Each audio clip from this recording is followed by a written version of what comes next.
Halo Sobat Wonderstar News, informasi terbaru kali ini terkait dengan pro dan kontra wacana P3K jadi PNS. Tanggapan langsung dari pemerintah melalui Permenpan RB. Lalu bagaimana untuk tanggapannya? Berikut untuk ulasan lengkapnya. Informasi ini kita kutip dari kompas.id yang terbit pada hari ini tanggal 5 November 2025. Riuh perdebatan soal wacana pengalihan status P3K menjadi PNS atau PNS tanpa tes belum juga mereda. Di media sosial, isu ini ramai diperbincangkan, memunculkan beragam pandangan pro dan kontra. Lantas bagaimana sikap pemerintah? Wacana pengalihan status P3K menjadi PNS tanpa tes mencuat setelah sejumlah anggota DPR Komisi 2 menyatakan dukungan terhadap aspirasi P3K. Dalam rapat dengar pendapat atau RDPU 24 September kemarin, perwakilan P3K dari Kabupaten Bogor, Jawa Barat menyampaikan tuntutan agar peralihan status dimasukkan dalam revisi UU ASN. Menanggapi tuntutan itu, Wakil Ketua Komisi 2 DPR RI fraksi Partai Demokrat, Dede Yusuf, menyatakan siap membahas dalam revisi UU ASN yang kini tengah digodok DPR. Tak lama berselang, dukungan juga datang dari fraksi PKB. Anggota Komisi 2 DPR Ali Ahmad menilai usulan itu masuk akal. Menurutnya, alih status P3K menjadi PNS bisa memberi ruang lebih luas bagi jenjang karir, termasuk atas pensiun dan tunjangan sejahtera yang tidak dimiliki P3K saat ini.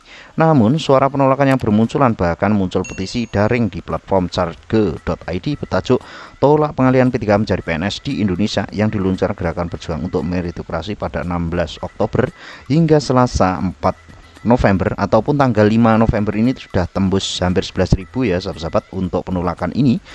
Mereka menilai rencana pengalihan status tanpa tes mencuri dari prinsip meritokrasi dalam rekrutmen ASN dan berpotensi membebani anggaran negara. Ini petisinya ya sahabat-sahabat, ini petisi yang di screenshot tanggal 4, tapi kalau tanggal 5 hari ini sudah hampir 11.000. Terhadap pro dan kontra tersebut, Menpan RB Rini Widiantini menegaskan belum ada pembahasan formal soal pengangkatan P3K menjadi PNS dalam revisi UU ASN. Prinsip setiap perubahan kebijakan pegawaian harus dilihat secara komprehensif baik dari aspek hukum, tata kelola maupun implikasi fiskalnya. Ujar ini saat dihubungi Kompas di Jakarta hari ini ya sahabat-sahabat. Jadi informasi tanggapan pemerintah hari ini. Rini mengatakan pemerintah memahami dan menghargai kontribusi tenaga P3K terhadap pelayanan publik. Pemerintah pun berkomitmen untuk memastikan seluruh ASN baik PNS maupun P3K mendapatkan pengakuan dan penghargaan yang adil sesuai kinerja dan kontribusinya. Namun yang ingin ditekankan, fokus pemerintah bukan semata pada status bagian tapi pada jaminan kesejahteraan berkelanjutan berbasis kinerja dan kontribusi nyata. Karena itu, kebijakan terkait status ASN harus dirancang dengan hati-hati dan berdasarkan kajian mendalam, katanya. Rini menjelaskan menambah jumlah ASN bukan tanpa resiko. Ada konsekuensi fiskal jangka panjang karena masa kerja ASN dapat mencapai 30 hingga 35 tahun. Karena itu, kebijakan terkait ASN perlu tetap mempertimbangkan kemampuan fiskal negara, baik di pusat maupun di daerah, serta baik untuk jangka pendek maupun jangka panjang, ujarnya. Untuk menjawab tantangan itu, pemerintah kini menata ulang sistem penghargaan ASN berbasis kinerja. Dalam UU ASN nomor 20 tahun 2020 tentang ASN, penghargaan terhadap ASN mencakup 7 aspek kesejahteraan dari penghasilan, tunjangan fasilitas, jaminan sosial, hingga pengembangan diri. Semua diberikan berdasarkan prestasi, bukan otomatis. Semakin tinggi kinerja individu dan unit kerjanya, semakin besar penghargaan yang diterima, ujar ini. Dengan kata lain, kenaikan penghasilan, pemberian tunjangan, penghargaan hingga kesempatan pengembangan diri nantinya akan mempertimbangkan kinerja individu dan unit kerja. Dengan pendekatan ini, diyakini produktivitas birokrasi akan meningkat dan terpacu. ASN yang berkinerja baik akan mendapatkan penghargaan yang layak, sementara pemerintah tetap menjaga keberlanjutan fiskal. Jadi, strategi kami adalah membangun sistem yang adil, layak, dan berkelanjutan, ungkap Rini. Ia menegaskan kembali, meskipun PNS dan P3K sama-sama diatur dalam UU ASN dan memiliki hak serta perlindungan yang kuat, mekanisme pengangkatan berbeda. PNS direkrut melalui seleksi ketat dan pembinaan jangka panjang, sedangkan P3K direkrut memperkuat fungsi tertentu dalam jangka waktu terbatas. Meski berbeda mekanisme, keduanya merupakan bagian dari birokrasi profesional yang sama-sama melayani publik. Fokus pemerintah bukan pada penyamaan status, tapi peningkatan profesionalisme, kompetensi, dan kesejahteraan berbasis kinerja, tuturnya.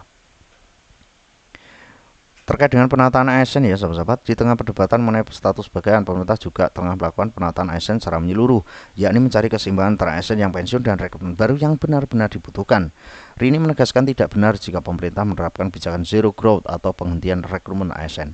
Ini bukan moratorium, tetapi realignment, menata ulang komposisi dan kompetensi ASN agar birokrasi menjadi ramping, lincah, dan berdampak, katanya. Ini faktanya berbanding terbalik ya sahabat-sahabat. Penataan itu dilakukan agar kebutuhan ASN di setiap instansi benar-benar sesuai dengan arah pembangunan nasional dan struktur kelembagaan baru Kabinet Merah Putih 2024-2029. Diketahui dari awal pemerintahan Prabowo Subianto terjadi penambahan kementerian menjadi 48 kementerian dari semula 34 kementerian atau tambah 14 kementerian ya sahabat-sahabat.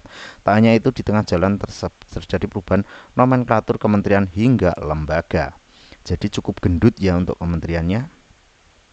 Selanjutnya, seiring perubahan organisasi kementerian dan lembaga tersebut, setiap instansi perlu waktu melakukan konsolidasi kelembagaan, penataan internal, dan penyusunan sumber daya manusia masing-masing agar fungsi dan strukturnya baru berjalan optimal. Ke depan, rekrutmen ASN akan semakin selektif serta berbasis kebutuhan instansi.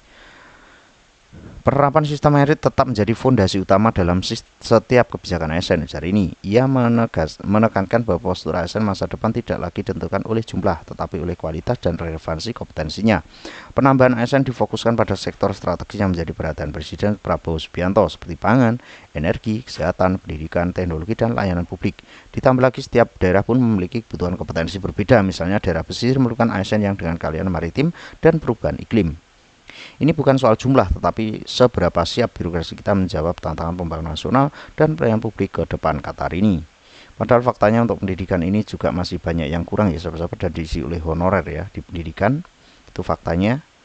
Rini berpandangan arah besar penataan ASN ke depan mampu melahirkan birokrasi yang ramping, adaptif, dan berdaya saing global di tengah perkembangan teknologi kecerdasan buatan atau artificial intelligence atau AI. Pemerintah sudah menyiapkan talenta digital lintas sektor agar ASN tidak hanya mampu menggunakan teknologi tapi juga berpikir kolaboratif, analitis, berbasis data. Dengan demikian, pemerintah tidak sekedar menjadi pengguna tetapi juga menciptakan nilai dan manfaat melalui pemanfaatan teknologi digital.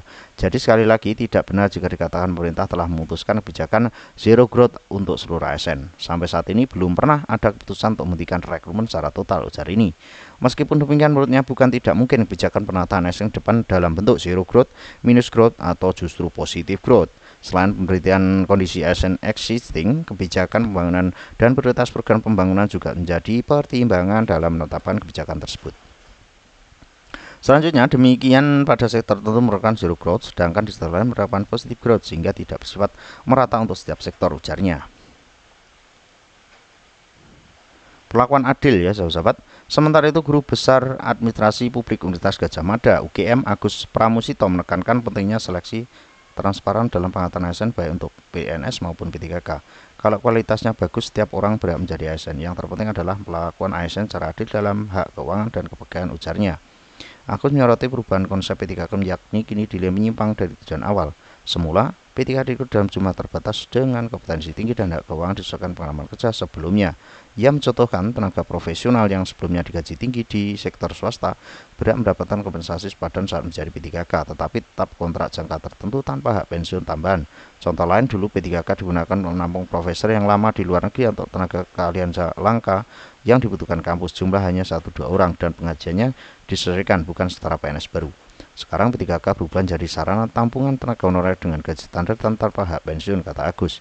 Maka perdebatan soal alih P3K menjadi PNS bukan semata ihwal administratif, melainkan cerminan tarik-menarik antara idealisme, meritokrasi, dan tuntutan kesejahteraan. Di tengah dinamika itu, pemerintah ditantang menjaga keseimbangan antara keadilan bagi pegawai dan keberlanjutan fiskal negara. Jadi ini ya sahabat-sahabat, jadi dari pemerintah sendiri seperti itu tanggapannya. Dari intinya yang difokuskan bukan untuk menambahkan jumlah, namun untuk lebih ke fungsinya ya sahabat-sahabat, seperti itu, dan tidak ada